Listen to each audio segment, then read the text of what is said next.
ಲೋಕಸಭಾ ಚುನಾವಣೆಯನ್ನ ಗಮನದಲ್ಲಿಟ್ಟುಕೊಂಡು ರಾಜ್ಯ ರಾಜಕೀಯದಲ್ಲೂ ಕೂಡ ಅನೇಕ ಬೆಳವಣಿಗೆಗಳು ಆಗ್ತಾ ಇದೆ. ಎಸ್ಪೆಷಲಿ ಕಾಂಗ್ರೆಸ್ ತನ್ನ ಬಲವನ್ನ ವೃದ್ಧಿಸಿಕೊಂಡು ಲೋಕಸಭಾ ಚುನಾವಣೆಗೆ ಹೈಕಮಾಂಡ್ ನಾಯಕರು ಕೊಟ್ಟಿರುವ ಟಾರ್ಗೆಟ್ 20 ರೀಚ್ ಮಾಡಲಿಕ್ಕೆ ಬೇಕಾದ ಸಾಹಸವನ್ನ ಈಗ ಆಲ್ರೆಡಿ ಮಾಡ್ತಿರೋದನ್ನ ನಾವು ಗಮನಿಸ್ತಾ ಇದ್ವಿ.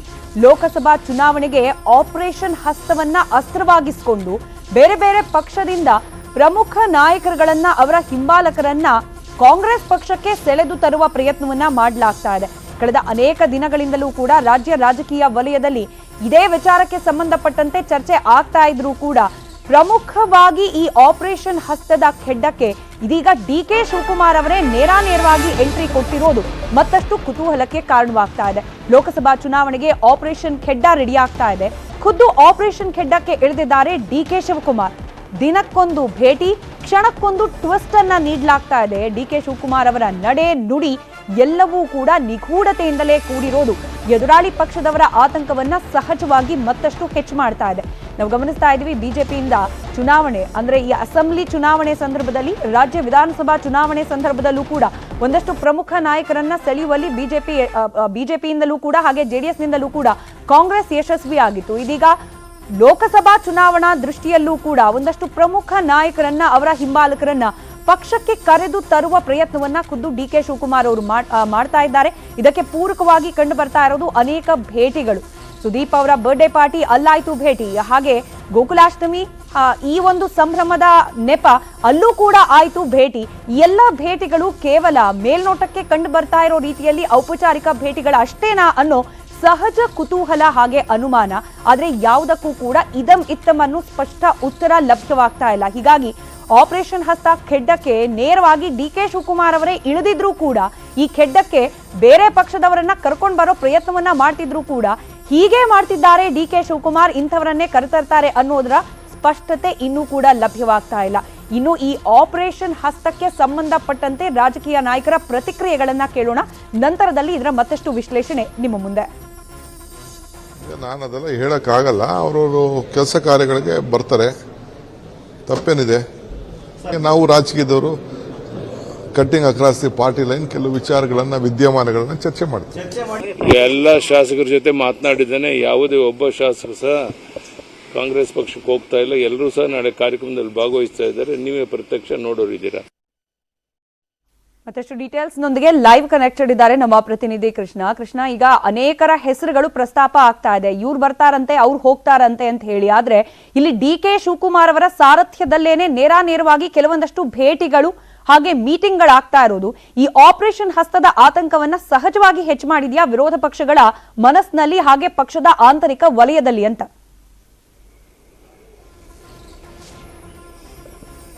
ಖಂಡಿತವಾಗ್ಲೂ ಸ್ಮಿತಾ, ಈಗ ಬರುವಂತಹ ಲೋಕಸಭಾ ಚುನಾವಣೆ ಅತ್ಯಂತ ಪ್ರಮುಖವಾಗಿದೆ ಕಾಂಗ್ರೆಸ್ಗೆ. ಯಾಕಂದ್ರೆ ಈ ಹಿಂದೆ ಲೋಕಸಭೆಗಳು ಚುನಾವಣೆ ನಡೆದಂತ ಸಂದರ್ಭದಲ್ಲಿ ಅತಿ ಹೆಚ್ಚು ಸ್ಥಾನವನ್ನ ಕಾಂಗ್ರೆಸ್ ಗೆಲ್ಲಿಲ್ಲ. ಈಗ ಡಿಕೆ ಶಿವಕುಮಾರ್ ಅವರ ಸಾರಥ್ಯದಲ್ಲಿ ಕಳೆದ ವಿಧಾನಸಭಾ ಚುನಾವಣೆಯಲ್ಲಿ ಗೆದ್ದಿದ್ದಾರೆ. ಮತ್ತೆ ಲೋಕಸಭಾ ಚುನಾವಣೆಯಲ್ಲಿ ಅತ್ಯಂತ ಹೆಚ್ಚು ಸ್ಥಾನವನ್ನ ಗೆಲ್ಲಬೇಕು. ಆ ಕಾರಣಕ್ಕೋಸ್ಕರವಾಗಿ ಮತಗಳನ್ನ ಕ್ರೋಢೀಕರಣ ಮಾಡುವಂತ ನಿಟ್ಟಿನಲ್ಲಿ ಅನ್ಯ ಪಕ್ಷದವರು ಒಂದು ರೀತಿ ಅನಿವಾರ್ಯವಾಗಿದ್ದಾರೆ. ಆ ಕಾರಣಕ್ಕೋಸ್ಕರವಾಗಿಯೇ ಡಿಕೆ ಶಿವಕುಮಾರ್ ಅವರು ಒಂದಷ್ಟು ಜನ ಬಿಜೆಪಿ ನಾಯಕರನ್ನ ಭೇಟಿ ಮಾಡುವಂತದ್ದು, ಮತ್ತೆ ಅವರಿಂದ ಸಹಕಾರ ಕೇಳುವಂತದ್ದು, ಮತ್ತೆ ಅವರನ್ನ ಪಕ್ಷಕ್ಕೆ ಬರಮಾಡಿಕೊಳ್ಳುವಂತ ಕೆಲಸವನ್ನು ಕೂಡ ಮಾಡ್ತಾ ಇದ್ದಾರೆ. ಇದು ಬರುವಂತ ಚುನಾವಣೆಗೆ ಅತ್ಯಂತ ಲಾಭ ಆಗುತ್ತೆ ಅನ್ನುವಂಥದ್ದು. ಒಂದು ಕಡೆಗೆ ನಿನ್ನೆ ಎಲ್ಲಾರ್ ಶಿವರಾಮೇಗೌಡರು ಆಗಿರ್ಬೋದು, ಮತ್ತೆ ಪೂರ್ಣಿಮಾ ಶ್ರೀನಿವಾಸ್ ಆಗಿರ್ಬೋದು, ಅದ್ರ ಜೊತೆಗೆ ಶಿವರಾಮ್ ಹೆಬ್ಬಾರ್ ಆಗಿರ್ಬೋದು, ಇವ್ರನ್ನ ಭೇಟಿಯನ್ನ ಮಾಡಿದರೆ. ಮತ್ತೆ ಉತ್ತರ ಕನ್ನಡ ಜಿಲ್ಲೆಯಲ್ಲೂ ಕೂಡ ಕಾಂಗ್ರೆಸ್ ಅಸ್ತಿತ್ವ ಇಲ್ಲ.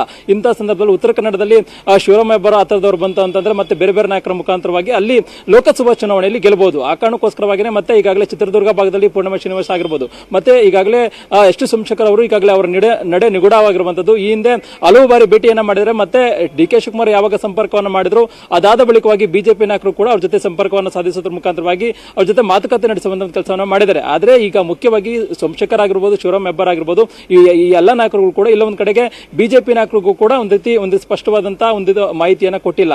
ಇಲ್ಲ ಒಂದ್ ಕಡೆ ಬರುವಂತ ದಿನಗಳಲ್ಲೂ ಕೂಡ ಅವರು ಕಾಂಗ್ರೆಸ್ನತ್ತ ಮುಖ ಮಾಡ್ತಾರೆ ಅಂತ ಕೂಡ ಹೇಳಲಾಗ್ತಾ ಇದೆ. ಹೀಗಾಗಿ ಒಂದ್ ರೀತಿ ಬಿಜೆಪಿಗೆ ಕೂಡ ಒಂದ್ ರೀತಿ ತಳಮಳ ಸೃಷ್ಟಿಯಾಗಿರುವಂತದ್ದು. ಯಾಕಂದ್ರೆ ಈ ಹಿಂದೆ ಕಳೆದ ವಿಧಾನಸಭಾ ಚುನಾವಣೆಯಲ್ಲಿ ಬಿಜೆಪಿ ಸೋಲನ್ನ ಕಂಡಿದೆ. ಬರುವಂತ ಲೋಕಸಭಾ ಚುನಾವಣೆ ಕೂಡ ಅತ್ಯಂತ ಪ್ರಮುಖವಾಗಿದೆ. ಯಾಕಂದ್ರೆ ರಾಜ್ಯದಲ್ಲಿ ಬಿಜೆಪಿ ಸರ್ಕಾರ ಕೂಡ ಇಲ್ಲ, ಕಾಂಗ್ರೆಸ್ ಸರ್ಕಾರ ಇದೆ ಮತ್ತೆ ಗ್ಯಾರಂಟಿಗಳ ಮುಖಾಂತರವಾಗಿ ಕೂಡ ಒಂದು ರೀತಿ ಚುನಾವಣೆ ಗೆಲ್ಲುವಂತ ನಿಟ್ಟಿನಲ್ಲಿ ಕೂಡ ಕಾಂಗ್ರೆಸ್ ತಂತ್ರಗಾರಿಕೆಯನ್ನು ಮಾಡ್ತಾ ಇದೆ. ಇಂತಹ ಸಂದರ್ಭದಲ್ಲಿ ಬಿಜೆಪಿಯ ನಾಯಕರು ಈಗ ಕಾಂಗ್ರೆಸ್ನಂತ ಮುಖ ಮಾಡಿದ್ರೆ ಬಿಜೆಪಿಗೆ ಮತ್ತಷ್ಟು ಹಿನ್ನಡೆ ಆಗುತ್ತೆ. ಆ ಕಾರಣಕ್ಕೋಸ್ಕರವಾಗಿಯೇ ಒಂದು ರೀತಿ ಬಿಜೆಪಿಗೆ ಕೂಡ ಒಂದು ರೀತಿ ಟೆನ್ಷನ್ ಆಗಿರುವಂತದ್ದು, ಅವ್ರನ್ನ ಪಕ್ಷದಲ್ಲೇ ಉಳಿಸಿಕೊಳ್ಳುವಂತ ನಿಟ್ಟಿನಲ್ಲಿ ಯಡಿಯೂರಪ್ಪನವರೇ ಖುದ್ದು ಫೀಲ್ಡ್ಗಳಿರುವಂತದ್ದು. ಹೀಗಾಗಿ ಡಿ.ಕೆ. ಶಿವಕುಮಾರ್ ಅವರು ಈ ಒಂದು ಆಪರೇಷನ್ ಹಸ್ತ ಅನ್ನುವಂಥದ್ದು ಈಗ ರಾಜಕೀಯದಲ್ಲಿ ದೊಡ್ಡ ಮಟ್ಟದಲ್ಲಿ ಚರ್ಚೆಗೆ ಗ್ರಾಸವಾಗಿದೆ. ಬರುವಂತ ದಿನಗಳಲ್ಲೂ ಕೂಡ ಇದು ಒಂದು ರೀತಿ ಸಕ್ಸಸ್ ಆದ್ರೂ ಕೂಡ ಆಶ್ಚರ್ಯ ಇಲ್ಲ ಅನ್ನೋದ್ರ ಬಗ್ಗೆ ಕೂಡ ರಾಜ್ಯ ರಾಜಕಾರಣದಲ್ಲಿ ಕೇಳಿ ಬರ್ತಾ ಇರುವಂತದ್ದು. ಬಟ್ ಇದು ಕನ್ವಿನ್ಸ್ ಮಾಡ್ಲಿಕ್ಕೆ ಎರಡೂ ಪಕ್ಷದವರಿಗೂ ಕಷ್ಟನಾ ಅಂತ ಹೇಳಿ, ಯಾಕಂದ್ರೆ ಕರ್ಕೊಂಡ್ ಬಂದವರಿಗೆ ಸ್ಥಾನಮಾನ ಕೊಡಬೇಕು, ಎಲ್ಲಿದೆ ಆಯ್ಕೆ? ಇಲ್ಲಿ ಕಾಂಗ್ರೆಸ್ ನಲ್ಲೇನೆ ನಮಗಿನ್ನೂ ಸಿಕ್ಕಿಲ್ಲ ಸ್ಥಾನಮಾನ ಅನ್ನೋರ ಪಟ್ಟಿ ದೊಡ್ಡದಾಗೆ ಇದೆ. ಮತ್ತೊಂದ್ ಕಡೆ ಉಳಿಸ್ಕೊಳ್ಳೋ ಪ್ರಯತ್ನವನ್ನ ಯಡಿಯೂರಪ್ಪನವರ ನೇತೃತ್ವದಲ್ಲಿ ಮಾಡಿದ್ರು ಕೂಡ ಈಗ ಆಲ್ರೆಡಿ ಪಕ್ಷ ಸೋತಿದೆ. ಹಾಗೆ ಎರಡು ಪ್ರಮುಖ ಸ್ಥಾನವನ್ನ ಫಿಲ್ ಮಾಡ್ಕೊಳ್ಳಿಕ್ಕೇನೆ ಕಷ್ಟ ಪಡ್ತಿದೆ, ಹೈಕಮಾಂಡ್ ಆಸಕ್ತಿ ಕಳ್ಕೊಂಡಿದೆ ಅನ್ನೋ ರೀತಿಯ ವಾದಗಳು. ಹೀಗಾಗಿ ಉಳ್ಕೊಳ್ಳಿ ಅಂದ್ರೂ ಕೂಡ ಯಾವ ಭರವಸೆಯ ಆಧಾರದ ಮೇಲೆ ಉಳ್ಕೊಳ್ಳಿಕ್ಕೆ ಕನ್ವಿನ್ಸ್ ಮಾಡಬಹುದು? ಸೊ ಈ ಕನ್ವಿನ್ಸಿಂಗ್ ಆಕ್ಟ್ ಇದೆಯಲ್ಲ ಕೃಷ್ಣ, ಎರಡೂ ಪಕ್ಷದವರಿಗೂ ಟಫರ್ ಟಾಸ್ಕ್ ಏನಾ ಅಂತ ಹೇಳಿ.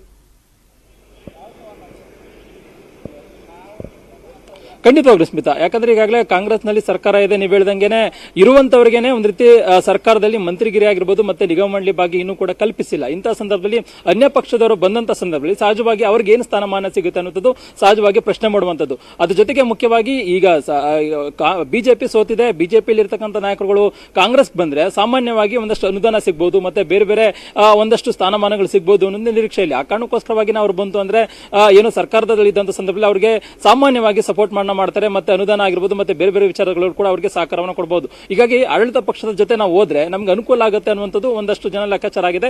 ಮತ್ತೆ ಶಿವರಾಮ ಹೆಬ್ಬಾರ್ ಆಗಿರ್ಬೋದು, ಎಸ್ ಟಿ ಸೋಮಶೇಖರ್ ಆಗಿರ್ಬೋದು, ಈ ಹಿಂದೆ ಬಿಜೆಪಿಯಲ್ಲಿ ಇದ್ದಂತ ಸಂದರ್ಭದಲ್ಲಿ ಚುನಾವಣೆಗೆ ಪೂರ್ವಕ ಮುಂಚಿತವಾಗಿ ಅವರು ಕಾಂಗ್ರೆಸ್ ಹೋಗ್ತಾ ಇರೋದ್ರ ಬಗ್ಗೆ ದೊಡ್ಡ ಮಟ್ಟದಲ್ಲಿ ಚರ್ಚೆ ಆಗಿತ್ತು. ಆದ್ರೆ ಅಂತಿಮವಾಗಿ ಹೈಕಮಾಂಡ್ ನಾಯಕರನ್ನೇ ಕೊನೆಗೆ ಪ್ರವೇಶವನ್ನ ಮಾಡಿ ಅವ್ರನ್ನ ಕನ್ವಿನ್ಸ್ ಮಾಡಿ ಪಕ್ಷದಲ್ಲಿ ಉಳಿಸಿಕೊಳ್ಳುವಂತ ಕೆಲಸವನ್ನು ಕೂಡ ಮಾಡಿದ್ದಾರೆ. ಈಗ ಮತ್ತೆ ಅಧಿಕಾರದ ಕನಸನ್ನ ಕಾಣ್ತಾ ಇದ್ರು ಅವರೆಲ್ಲರೂ ಕೂಡ. ಈಗ ಬಿಜೆಪಿ ಸೋಲನ್ನ ಕಂಡಿದೆ. ಈಗ ಏನ್ ಮಾಡೋದು ಬಿಜೆಪಿಯಲ್ಲಿ ಇದ್ದು, ಮತ್ತೆ ಬಿಜೆಪಿಯಲ್ಲೂ ಕೂಡ ಯಡಿಯೂರಪ್ಪನವಂತ ನಾಯಕರು ಕೂಡ ಇಲ್ಲ. ಹೀಗಾಗಿ ಯಡಿಯೂರಪ್ಪನವ್ರನ್ನ ನಂಬಿ ಬಂದಂತ ಏನು ಕಾಂಗ್ರೆಸ್ನಿಂದ ಬಂದಂತ ನಾಯಕರುಗಳಿಗೆ ಎಲ್ರಿಗೂ ಕೂಡ ಸರ್ಕಾರದಲ್ಲಿ ಒಂದು ಸೂಕ್ತವಾದ ಸ್ಥಾನಮಾನ ಸಿಕ್ಕಿದೆ ಮತ್ತೆ ಮಂತ್ರಿ ಅಧಿಕಾರವನ್ನು ಕೂಡ ಅನುಭವಿಸಿದ್ದಾರೆ. ಈಗ ಬರ್ತಕ್ಕಂಥ ದಿನಗಳಲ್ಲಿ ಯಾರ ನಾಯಕತ್ವವನ್ನು ವಹಿಸ್ತಾರೆ ಮತ್ತೆ ಅವರು ಯಾವ ರೀತಿಯಾಗಿ ನಡೆಸ್ಕೊಳ್ತಾರೆ ಅನ್ನೋದು ಕೂಡ ಒಂದು ರೀತಿ ಚಿಂತೆ ಆಗಿರುವಂತದ್ದು. ಆ ಕಾರಣಕ್ಕೋಸ್ಕರವಾಗಿನೇ ಡಿ.ಕೆ. ಶಿವಕುಮಾರ್ ಅವರು ಅದೇ ಉಪಮುಖ್ಯಮಂತ್ರಿಗಳು ಈ ರೀತಿಯಂತ ಆಪರೇಷನ್ ಮಾಡಿದಂತ ಸಂದರ್ಭದಲ್ಲಿ ಸಹಜವಾಗಿನೇ ನಮಗೆ ಉಪಮುಖ್ಯಮಂತ್ರಿಗಳು ಕರೀತಾ ಇದ್ದಾರೆ, ಪಕ್ಷದಲ್ಲಿ ನಮ್ಗೆ ಆಡಳಿತ ಪಕ್ಷದಲ್ಲಿ ಒಂದು ರೀತಿ ಸೂಕ್ತ ಸ್ಥಾನಮಾನ ಸಿಗಬಹುದು ಅನ್ನೋ ನಿರೀಕ್ಷೆಯಲ್ಲಿ ಅವರು ಕೂಡ ಈಗ ಕಾಂಗ್ರೆಸ್ನತ್ತ ಮುಖ ಮಾಡ್ತಾರೆ. ಆ ಕಾರಣಕ್ಕೋಸ್ಕರವಾಗಿ ಡಿ.ಕೆ. ಶಿವಕುಮಾರ್ ಅವರು ಈ ರೀತಿಯಾದಂತಹ ಆಪರೇಷನ್ ತಂತ್ರಗಾರಿಕೆಯನ್ನು ಮಾಡ್ತಾರೆ ಕೂಡ ಹೇಳಲಾಗ್ತಾ ಇದೆ. ಹೀಗಾಗಿ ರಾಜ್ಯ ಬಿಜೆಪಿಯಲ್ಲೂ ಕೂಡ ಒಂದು ರೀತಿ ಇದನ್ನ ಒಂದು ರೀತಿ ಸರಿದೂಗಿಸುವ ನಿಟ್ಟಿನಲ್ಲಿ ನಾಯಕರು ಯಾರೋ ಅನ್ನೋದ್ರ ಬಗ್ಗೆ ಕೂಡ ಪ್ರಶ್ನೆ ಆಗಿರುವಂತದ್ದು. ಹೀಗಾಗಿ ಬಿಜೆಪಿಗೂ ಕೂಡ ಈ ಒಂದು ಸಮಸ್ಯೆ ಒಂದು ರೀತಿ ದೊಡ್ಡ ಸವಾಲಾಗಿ ಶಿವಕುಮಾರ್ ಅವರೇ ಖುದ್ದಾಗಿ ಮುಂದೆ ನಿಂತು ತಮಗ್ ಬೇಕಾದವರನ್ನ ಪಕ್ಷಕ್ಕೆ ಕರೆತರ್ತಾ ಇರೋ ಮೂಲಕ ಪಕ್ಷವನ್ನ ಮಾತ್ರ ಬಲವರ್ಧನೆ ಮಾಡ್ಕೊಳ್ತಿದ್ದಾರಾ ಕೃಷ್ಣ, ಅಥವಾ ಅವರ ಸ್ಟ್ರೆಂತ್, ಅವರ ವರ್ಚಸ್ ಏನು ಅನ್ನೋದನ್ನ ಹೈಕಮಾಂಡ್ಗೆ ಈ ಮೂಲಕ ತೋರಿಸೋ ಪ್ರಯತ್ನವೂ ಕೂಡ ಆಗ್ತಾ ಇದೆಯಾ ಅಂತ ಹೇಳಿ? ಖಂಡಿತವಾಗ್ಲೂ ಸ್ಮಿತಾ, ಈಗಾಗಲೇ ಸಿಎಂ ಡಿ.ಕೆ. ಶಿವಕುಮಾರ್ ಅವರು ಸಾಮಾನ್ಯವಾದಂತಹ ನಾಯಕರಲ್ಲ. ಈಗಾಗಲೇ ಮುಖ್ಯಮಂತ್ರಿಗಳ ಕನಸನ್ನ ಕಾಣ್ತಾ ಇದ್ದಾರೆ. ಕಳೆದ ವಿಧಾನಸಭಾ ಚುನಾವಣೆಯಲ್ಲಿ ಇಷ್ಟೊಂದು ಸ್ಥಾನವನ್ನ ಗೆಲ್ತೀವಿ ಅನ್ನೊಂದು ಇದೇ ಇರಲಿಲ್ಲ ಡಿ.ಕೆ. ಶಿವಕುಮಾರ್ ಅವರಿಗೆ. ಆದ್ರೆ ಎಲ್ಲ ಒಂದ್ ಕಡೆ 135ಕ್ಕೂ ಹೆಚ್ಚು ಸ್ಥಾನವನ್ನ ಗೆದ್ದಿದ್ದಾರೆ. ಈಗ ಬರುವಂತ ಲೋಕಸಭಾ ಚುನಾವಣೆಯಲ್ಲೂ ಕೂಡ ಒಂದು ರೀತಿ ದೊಡ್ಡ ಮಟ್ಟದಲ್ಲಿ ಗೆಲುವನ್ನ ಸಾಧಿಸಿದ್ರೆ ಸಹಜವಾಗಿ ಹೈಕಮಾಂಡ್ ನಾಯಕರಿಗೆ ನಾವು ಹತ್ರ ಆಗ್ಬಹುದು. ಅದ್ರ ಜೊತೆಗೆ ನನಗೆ ನಾವೇನು ಅನ್ಕೊಂಡಿದೀವಿ ಅಂದ್ರೆ ಮುಖ್ಯಮಂತ್ರಿ ಆಗುವಂತ ಕನಸನ್ನ ಕಾಣ್ತಾ ಇದ್ದಾರೆ ಡಿ.ಕೆ. ಶಿವಕುಮಾರ್ ಅವರು, ಅದು ಕೂಡ ಆಸೆ ಈಡೇರಬಹುದು. ಮತ್ತೆ ಈಗಾಗಲೇ ಮುಖ್ಯಮಂತ್ರಿ ಸ್ಥಾನದಲ್ಲಿ ಸಿದ್ದರಾಮಯ್ಯ ಇದ್ದಾರೆ. ಹೀಗಾಗಿ ಸಿದ್ದರಾಮಯ್ಯ ಬದಲು ನನಗೆ ಅವಕಾಶವನ್ನು ಕೊಡಬಹುದು ಅನ್ನೋ ಕಾರಣಕ್ಕೋಸ್ಕರವಾಗಿ ಸಿಎಂ ಡಿ.ಕೆ. ಶಿವಕುಮಾರ್ ಅವರು ಅತ್ಯಂತ ಸವಾಲಾಗಿ ಒಂದು ಚುನಾವಣೆ ತೆಗೆದುಕೊಂಡಿದ್ದಾರೆ. ಆ ಕಾರಣಕ್ಕೋಸ್ಕರವಾಗಿ ಈಗಾಗಲೇ ಕಾಂಗ್ರೆಸ್ ಪಕ್ಷವನ್ನ ಅತ್ಯಂತ ಸುದೃಢವಾಗಿ ಮಾಡುವಂತ ಕೆಲಸವನ್ನ ಮಾಡುವಂತ ನಿಟ್ಟಿನಲ್ಲಿ ಕೂಡ ಸಫಲರಾಗಿದ್ದಾರೆ ಡಿ.ಕೆ. ಶಿವಕುಮಾರ್ ಅವರು. ಈಗ ಅನ್ಯ ಪಕ್ಷದವರನ್ನ ಆಪರೇಷನ್ ಮಾಡಿದ್ರೆ ಒಂದು ರೀತಿ ಪಕ್ಷದಲ್ಲಿ ಇನ್ನಷ್ಟು ಮತಗಳು ಕ್ರೋಢೀಕರಣ ಆಗುತ್ತೆ. ಮತ್ತೆ ಬರ್ತಕ್ಕಂಥ ದಿನಗಳಲ್ಲೂ ಕೂಡ ಒಂದು ರೀತಿ ಲೋಕಸಭಾ ಚುನಾವಣೆ ಬರ್ತಾ ಇದೆ. ಈ ಒಂದು ಚುನಾವಣೆಯಲ್ಲಿ ಅತಿ ಹೆಚ್ಚು ಸ್ಥಾನವನ್ನ ಗೆದ್ರೆ ಒಂದು ರೀತಿ ನನಗೆ ಲಾಭ ಆಗುತ್ತೆ, ನನ್ನ ದಾರಿ ಸುಗಮವಾಗುತ್ತೆ ಅನ್ನೋ ಒಂದು ಕಾರಣಕ್ಕೋಸ್ಕರವಾಗಿ ಸಿಎಂ ಡಿ.ಕೆ. ಶಿವಕುಮಾರ್ ಅವರು ಅತ್ಯಂತ ಮುತುವರ್ಜಿಯನ್ನು ವಹಿಸಿದ್ದಾರೆ. ಮತ್ತೆ ಕಾಂಗ್ರೆಸ್ ಪಕ್ಷದ ಅಧ್ಯಕ್ಷರಾಗಿದ್ದಾರೆ. ಹೀಗಾಗಿ ಅನ್ಯ ಪಕ್ಷದವರು ಆಪರೇಷನ್ ಮಾಡೋದ್ರ ಮುಖಾಂತರವಾಗಿ ಪಕ್ಷಕ್ಕೆ ಕರೆದುಕೊಂಡು ಬಂದ್ರೆ ಹೀಗಾಗಿ 25ಕ್ಕೆ ಹೆಚ್ಚು ಸ್ಥಾನವನ್ನು ಅಂದ್ರೆ 20ಕ್ಕೆ ಹೆಚ್ಚು ಸ್ಥಾನ ಗೆಲ್ಲಬಹುದು ಅನ್ನೋದು ನಿಟ್ಟಿನಲ್ಲಿ ಡಿ.ಕೆ. ಶಿವಕುಮಾರ್ ತಂತ್ರಗಾರಿಕೆಯನ್ನ ಮಾಡ್ತಾ ಇದ್ದಾರೆ. ಆದ್ರೆ ಬಿಜೆಪಿ ನಾಯಕರಿಗೆ ಇದಕ್ಕೆ ಯಾವುದಕ್ಕೂ ಕೂಡ ಅವಕಾಶವನ್ನು ಮಾಡಿಕೊಡದಿರುವಂತ ನಿಟ್ಟಿನಲ್ಲಿ ಕೂಡ ಒಂದು ರೀತಿ ಪ್ರತಿತಂತ್ರವನ್ನು ರೂಪಿಸಿದ್ದಾರೆ. ಆದ್ರೆ ಅತೃಪ್ತರು ಮತ್ತೆ ಅಸಮಾಧಾನಿತರೇನಿದ್ದಾರೆ ಅವರ ನಡೆ ಇನ್ನೂ ಕೂಡ ನಿಗೂಢ ಆಗಿರುವಂತದ್ದು. ಒಂದ್ ಕಡೆ ಬಿಜೆಪಿ ಇಲ್ಲ, ಇನ್ನೊಂದ್ ಕಡೆ ಕಾಂಗ್ರೆಸ್ ಇಲ್ಲ ಅನ್ನುವಂಥದ್ದು ಒಂದು ರೀತಿ ನಡೆ ನಿಗೂಢವಾಗಿರುವಂತದ್ದು. ಸ್ಮಿತಾ, ರೈಟ್, ಸಂಪರ್ಕದಲ್ಲಿ ಕೃಷ್ಣ, ಈ ಬಿಜೆಪಿ ಪಾಳ್ಯದ ಒಳಗೆ ಆಗ್ತಾ ಇರುವ ಮತ್ತೊಂದಷ್ಟು ಬೆಳವಣಿಗೆ ಬಗ್ಗೆ ಕೂಡ ನಾವು ಗಮನ ವಹಿಸೋಣ. ಲೋಕಸಭಾ ಚುನಾವಣೆಯನ್ನ ಎದುರಿಸಬೇಕು, ಮೋದಿ ಸರ್ಕಾರವನ್ನ ಮತ್ತೊಮ್ಮೆ ಅಸ್ತಿತ್ವಕ್ಕೆ ತರುವ ಹೊಣೆಗಾರಿಕೆ ಕೂಡ ರಾಜ್ಯ ಬಿಜೆಪಿ ಘಟಕದ ಮೇಲೂ ಕೂಡ ಇದೆ. ಇಲ್ಲಾದ ಚುನಾವಣೆಯಲ್ಲಿ ಸೋಲಾಯ್ತು, ಹಾಗಂತ ಕೈ ಕಟ್ಕೂರೋ ಪರಿಸ್ಥಿತಿ ಇಲ್ವಲ್ಲ.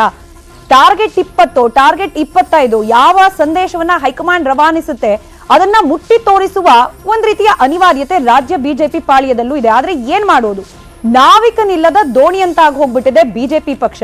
ಪ್ರಮುಖವಾಗಿ ಬೇಕಾಗಿರೋ ರಾಜ್ಯಾಧ್ಯಕ್ಷ ಸ್ಥಾನ ಹಾಗೆ ವಿರೋಧ ಪಕ್ಷ ನಾಯಕನ ಸ್ಥಾನ ಇದೆರಡನ್ನ ಭರ್ತಿ ಮಾಡ್ಕೊಳ್ಳಿಕ್ಕೇನೆ ಕೂಡ ಬಿಜೆಪಿ ಇನ್ನೂ ಕೂಡ ಹೆಣಗಾಡ್ತಾ ಇದೆ. ಈಗ ಮತ್ತೆ ಬಿಜೆಪಿಯಲ್ಲಿ ಮುನ್ನೆಲೆಗೆ ಬಂದಿದೆ ಕೇಸರಿ ಕಲಿಗಳ ಆಯ್ಕೆಯ ಪ್ರಕ್ರಿಯೆಯ ವಿಚಾರ.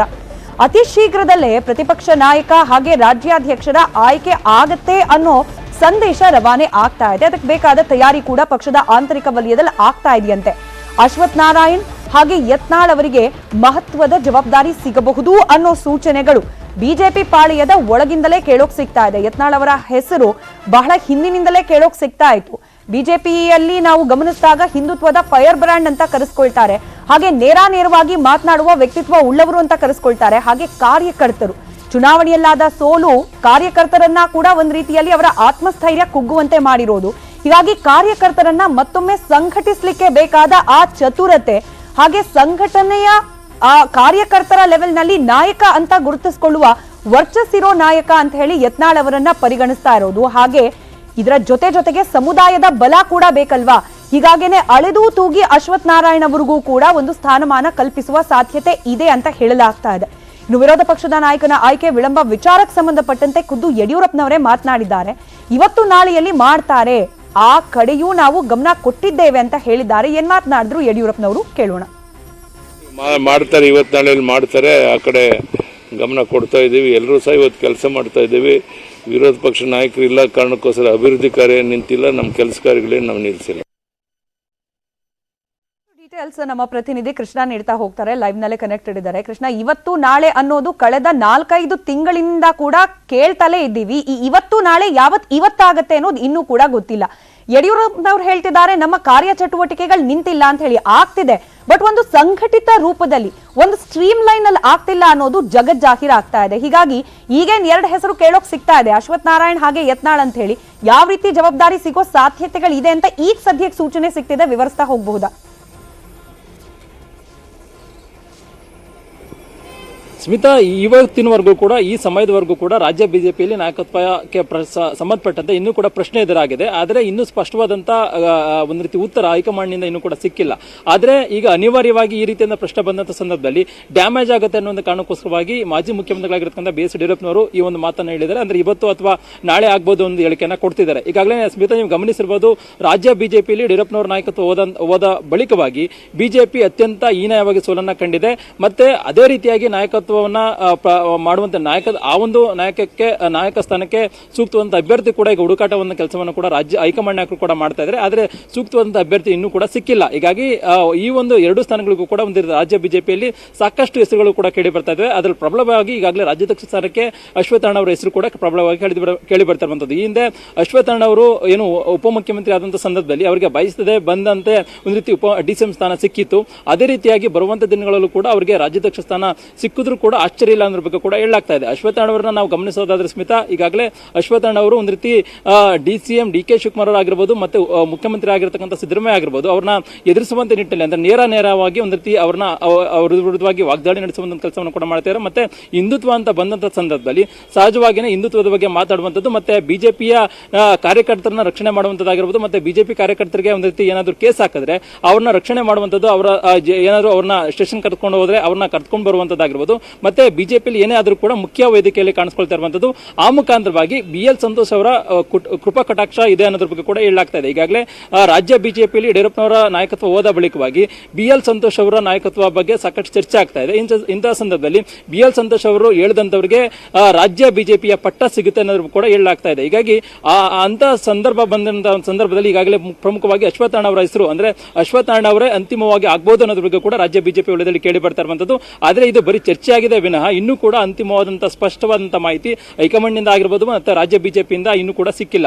ಅದ್ರ ಜೊತೆಗೆ ವಿಪಕ್ಷ ನಾಯಕನ ಆಯ್ಕೆಗೆ ಸಂಬಂಧಪಟ್ಟಂತೆ ಈಗಾಗಲೇ ಸಾಕಷ್ಟು ಹೆಸರುಗಳು ಕೂಡ ಕೇಳಿ ಬರ್ತಾ ಇದೆ. ಒಂದು ಕಡೆ ಬಸವರಾಜ ಬೊಮ್ಮಾಯಿ ಆಗಿರಬಹುದು ಮತ್ತೆ ಬಸನಗೌಡ ಪಾಟೀಲ್ ಯತ್ನಾಳ್ ಆಗಿರಬಹುದು ಮತ್ತೆ ಅರವಿಂದ್ ಬೆಲ್ಲದ್ ಆಗಿರಬಹುದು. ಈ 3 ಜನ ಹೆಸರುಗಳು ಕೂಡ ಪ್ರಬಲವಾಗಿ ಕೇಳಿ ಬರ್ತಾ ಇವೆ. ಅದ್ರ ಜೊತೆಗೆ ಪ್ರಮುಖ ಮಾಜಿ ಗೃಹ ಸಚಿವರಾಗಿರ್ತಕ್ಕಂಥ ಆರಗ ಜ್ಞಾನೇಂದ್ರ ಅವರ ಹೆಸರು ಕೂಡ ಕೇಳಿ ಬರ್ತಾ ಇರುವಂತದ್ದು. ಆದ್ರೆ ಅಂತಿಮವಾಗಿ ಯಾರು ಅನ್ನೋದ್ರ ಬಗ್ಗೆ ಕೂಡ ಇನ್ನೂ ಸ್ಪಷ್ಟವಾದಂತಹ ನಿರ್ಧಾರ ಕೂಡ ಆಗಿಲ್ಲ. ಹೀಗಾಗಿ ಸದ್ಯಕ್ಕಂತೂ ಪ್ರಬಲವಾಗಿ ಕೇಳಿ ಬರ್ತಾ ಇರುವಂತದ್ದು ಬಸನಗೌಡ ಪಾಟೀಲ್ ಯತ್ನಾಳ್ ಅನ್ನುವಂಥದ್ದು. ಈಗಾಗಲೇ ರಾಜ್ಯ ರಾಜ್ಯ ಬಿಜೆಪಿಯಲ್ಲಿ ನಾಯಕತ್ವ ಅಂತ ಬಂದಂತ ಸಂದರ್ಭದಲ್ಲಿ ಒಂದು ರೀತಿ ಪಕ್ಷದ ಕಾರ್ಯಕರ್ತರನ್ನ ಈಗಾಗಲೇ ಕಾಂಗ್ರೆಸ್ ಸರ್ಕಾರ ಬಂದ ಕೂಡಲೇ ಬಿಜೆಪಿ ಕಾರ್ಯಕರ್ತರನ್ನ ಎಲ್ಲೋ ಒಂದ್ ಕಡೆ ಟಾರ್ಗೆಟ್ ಮಾಡುವಂತ ಕೆಲಸವನ್ನು ಮಾಡಲಾಗ್ತಾ ಇದೆ. ಅವ್ರ ಮೇಲೆ ಕೇಸ್ ಹಾಕುವಂತ ಒಂದು ಕೆಲಸ ಕೂಡ ಆಗ್ತಾ ಇದೆ. ಇಂತಹ ಸಂದರ್ಭದಲ್ಲಿ ಕಾರ್ಯಕರ್ತರ ರಕ್ಷಣೆ ಮಾಡುವಂತ ನಿಟ್ಟಿನಲ್ಲಿ ಪ್ರಬಲವಾದಂತಹ ನಾಯಕರು ಕೂಡ ಬೇಕು ಅನ್ನುವಂಥದ್ದು ಮತ್ತೆ ಹಿಂದುತ್ವ ಅಂತ ವಿಚಾರ ಬಂದಂತ ಸಂದರ್ಭದಲ್ಲಿ ಬಸವನಗೌಡ ಪಾಟೀಲ್ ಯತ್ನಾಳ್ ಅವರು ಕೂಡ ದೊಡ್ಡ ಮಟ್ಟದಲ್ಲಿ ಮಾತಾಡ್ತಾರೆ. ಮತ್ತೆ ಬಿಜೆಪಿ ಕಾರ್ಯಕರ್ತರ ವಿಚಾರದಲ್ಲೂ ಕೂಡ ಆಗಿರ್ಬೋದು, ಒಂದ್ ರೀತಿ ಕಾಂಗ್ರೆಸ್ ನಾಯಕರಾಗಿರ್ಬೋದು ಮತ್ತೆ ಜೆಡಿಎಸ್ ನಾಯಕರು ಏನಾದ್ರು ಪಕ್ಷದ ಕಾರ್ಯಕರ್ತರ ಬಗ್ಗೆ ಆಗಿರ್ಬೋದು ಮತ್ತೆ ಬಿಜೆಪಿ ಆಯ್ಕೆ ಪ್ರಕ್ರಿಯೆಯಲ್ಲೂ ಇದೆಯಲ್ಲ ಒಂದಷ್ಟು ಕಠಿಣತೆ ಅಂತ ಹೇಳಿ ಕೃಷ್ಣ. ಈಗ BL ಸಂತೋಷ್ ಅವರ ಮೇಲುಗೈಯೇ ಆಗ್ಬಿಟ್ರೆ ಎರಡೂ ಹುದ್ದೆಗಳಿಗೂ ಕೂಡ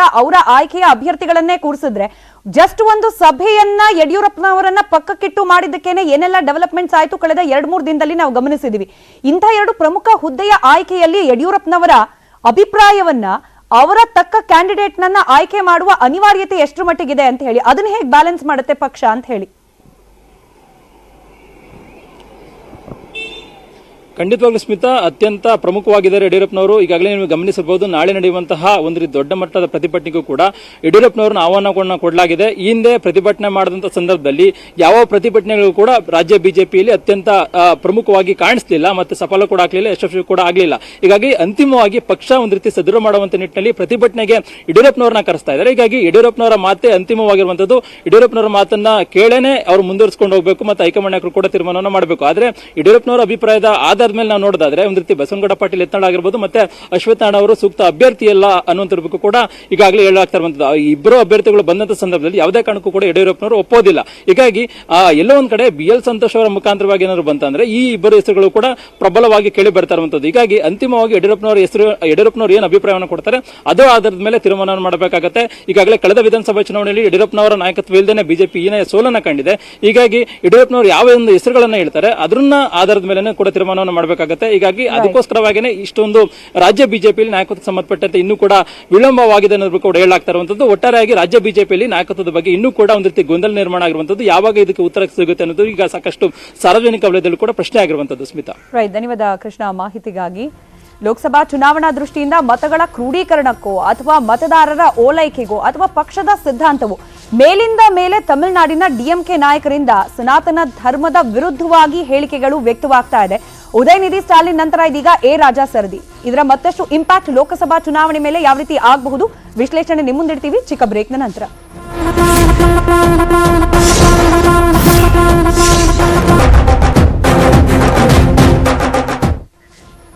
ವೆಲ್ಕಮ್ ಬ್ಯಾಕ್. ಲೋಕಸಭಾ ಚುನಾವಣೆಯನ್ನ ದೃಷ್ಟಿಯಲ್ಲಿಟ್ಕೊಂಡು ಕಳೆದ ಬಾರಿ ಕೂಡ ಕಾಂಗ್ರೆಸ್ ಬಹಳ ವ್ಯವಸ್ಥಿತವಾಗಿ ಸಾಫ್ಟ್ ಹಿಂದುತ್ವ ಅನ್ನೋ ತತ್ವವನ್ನ ಅನುಸರಿಸಿತ್ತು.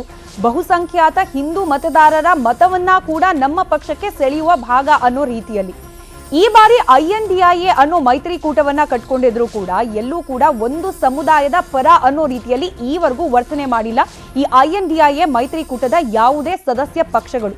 ಆದ್ರೆ ತಮಿಳುನಾಡಿನ DMK ಇಂದ ಮಾತ್ರ ಇದಕ್ಕೆ ತದ್ವಿರುದ್ಧ ಅನ್ನೋ ರೀತಿಯ ಹೇಳಿಕೆ ನಡವಳಿಕೆ ವ್ಯಕ್ತವಾಗ್ತಾ ಇದೆ. ಮೊನ್ನೆ ತಾನೇ ನಾವು ಗಮನಿಸಿದ್ವಿ DMKಯ ಸಚಿವರು ಹಾಗೆ MK ಸ್ಟಾಲಿನ್ ಅವರ ಪುತ್ರ ಉದಯನಿಧಿ ಸ್ಟಾಲಿನ್ ಅವರ ಹೇಳಿಕೆ ಡೆಂಗಿ ಹಾಗೆ ಕೊರೋನಾ ಮಲೇರಿಯಾಗೆ ಕಂಪೇರ್ ಮಾಡಿ ಸನಾತನ ಧರ್ಮದ ಬಗ್ಗೆ ಹೇಳಿಕೆಯನ್ನ ನೀಡಿದ್ರು. ಈ ಹೇಳಿಕೆಗೆ ಒಂದ್ ರೀತಿಯಲ್ಲಿ ಮೌನ ಪ್ರತಿಕ್ರಿಯೆಯನ್ನ ನೀಡಿತ್ತು INDA ಮೈತ್ರಿ ಪಕ್ಷ. ಆದ್ರೆ ಈಗ ಅದೇ ಪಕ್ಷದ ಸಂಸದರಿಂದ ಸನಾತನ ಧರ್ಮವನ್ನ HIV ಹಾಗೆ ಕುಷ್ಠರೋಗಕ್ಕೆ ಹೋಲಿಕೆ ಮಾಡಿ ಮಾತನಾಡಲಾಗಿದೆ. ದ್ರಾವಿಡ ನೆಲದ ನಾಯಕರಿಂದ ಇದೆಂಥ ಹೋಲಿಕೆ ಅನ್ನೋ ಸಹಜ ಪ್ರಶ್ನೆ. ಉದಯನಿಧಿ ಬಳಿಕ ಇದೀಗ ರಾಜಾ ಸರದಿ ಹೊಸ ವಿವಾದವನ್ನ ಹುಟ್ಟು ಮಾಡಿದೆ. ಸನಾತನ ಧರ್ಮದ ಕುರಿತಾದ ರಾಜಾ ಅವರ ಹೇಳಿಕೆ HIV ಹಾಗೆ ಕುಷ್ಠರೋಗಕ್ಕೆ ಕಂಪೇರ್ ಮಾಡಿ ಮಾತನಾಡಿದ್ದಾರೆ. ಉದಯನಿಧಿ ಅವರು ಕಂಪ್ಯಾರಿಸನ್ ಕೊಡ್ತಾ ಹೋಲಿಕೆಯನ್ನ ಕೊಡ್ತಾ ಬಹಳ ಮೃದು ಹೋಲಿಕೆಯನ್ನ ಕೊಟ್ಟಿದ್ದಾರೆ. ಆದ್ರೆ ಸನಾತನ ಧರ್ಮವನ್ನ ನಿಜಕ್ಕೂ ಹೋಲಿಸಬೇಕು ಅಂತಂದ್ರೆ ಅದು ಹೋಲಿಸಬೇಕಾಗಿರೋದು ಕುಷ್ಠರೋಗ ಅಥವಾ HIV ಅಂತಹ ಮಾರಕ ರೋಗಗಳಿಗೆ ಅನ್ನೋ ಅರ್ಥದ ಮಾತುಗಳನ್ನಾಡಿದ್ದಾರೆ ರಾಜಾ. ಅವರ ಮಾತುಗಳು ನಿಮ್ಮ ಮುಂದೆ. ஸ்டாலின் அவர்கள் மென்மையாகத்தான் சொன்னார். மலேரியா போல டெங்கு போல ஒழிக்க வேண்டும் என்று. மலேரியாவுக்கும் டெங்குக்கும் சோசியல் ஸ்டிக்மா இல்ல, அது ஒரு அருவருப்பா சமூகம் பார்க்கல. அருவருவாக பார்க்கிற ஒரு சனாதனத்தை சொல்லணும்னா முறைப்படி ஒரு காலத்துல தொழுநோய் இருந்தது, இப்ப HIV இருந்தது. எங்களை பொறுத்தவரை HIV தொழுநோயை போல HIV போல சமூக அவலம் நிறைந்த ஒரு நோயாகத்தான் நம்ம பார்க்கிறோம். உதவி ಕೇಂದ್ರದ ಎಲ್ಲಾ ಸಚಿವರಿಗೆ ಉತ್ತರ ಕೊಡೋಕೆ ನಾನು ಸಿದ್ಧ. ಪ್ರಧಾನಿ ನರೇಂದ್ರ ಮೋದಿ ಸಭೆ ಕರೆದು ಅನುಮತಿ ಕೊಡ್ಲಿ ಅಂತ ಹೇಳಿ ಇದೇ ಸಂದರ್ಭದಲ್ಲಿ ರಾಜಾ ಸವಾಲ್ ಕೂಡ ಎಸೆದಿದ್ದಾರೆ. ಆ ಸವಾಲಿನ ಮಾತುಗಳು ಕೂಡ ನಿಮ್ಮ ಮುಂದೆ. I am prepared to give answer for all cabinet ministers. If the Prime Minister convene the meeting and let them be permitted me, I will explain which one is Sanatana Dharma. Thereafter you decide. Let him decide. Yes, even now I am telling. I told. I am prepared to give answer for all cabinet ministers. If the Prime Minister convene the meeting and let them be permitted me, I will explain which one is Sanatana. ಈ ಮಧ್ಯೆ ಉದಯನಿಧಿ ಸ್ಟಾಲಿನ್ ಅವರ ಹೇಳಿಕೆಯ ವಿರುದ್ಧವಾಗಿ ನಿರ್ಮಲಾನಂದ ಶ್ರೀಗಳು ಆಕ್ಷೇಪವನ್ನ ವ್ಯಕ್ತಪಡಿಸಿದ್ದಾರೆ. ಹಾಗೆ ಮಹಾಭಾರತದ ಅದರಲ್ಲೂ ಗೀತೆಯ ಶ್ಲೋಕವನ್ನ ಉದ್ಘರಿಸ್ತಾ ಯದಾ ಯದಾ ಹಿ ಧರ್ಮಸ್ಯ ಗ್ಲಾನಿರ್ಭವತಿ ಭಾರತ ಅಂತ ಹೇಳಿ ಮಹಾಭಾರತದ ಸಂದೇಶವನ್ನ ಉಲ್ಲೇಖಿಸಿ ಉದಯನಿಧಿ ಅವರ ಮಾತಿಗೆ ವಿರೋಧವನ್ನ ವ್ಯಕ್ತಪಡಿಸಿದ್ದಾರೆ. ಸನಾತನ ಪದಕ್ಕೆ ಶಾಶ್ವತ ಅನ್ನೋ ಅರ್ಥ ಇದೆ. ಜವಾಬ್ದಾರಿಯುತ ಸ್ಥಾನದಲ್ಲಿ ಇರುವವರು ಜಾಗೃತರಾಗಿರಬೇಕು, ಬಳಸೋ ಪದಗಳ ಬಗ್ಗೆ ನಿಗಾ ಇರಬೇಕು ಅಂತ ಮಾತನಾಡಿದ್ದಾರೆ. ಇದ್ದಂತಹದ್ದು, ಈಗಲೂ ಇರುವಂಥದ್ದು, ಮುಂದೇನೂ ಕೂಡ ಇರುವಂಥದ್ದು. So this is the definition for ಸನಾತನ ಅಥವಾ ಎಟರ್ನಲ್ ಅಂತ ಕರಿತೇವೆ.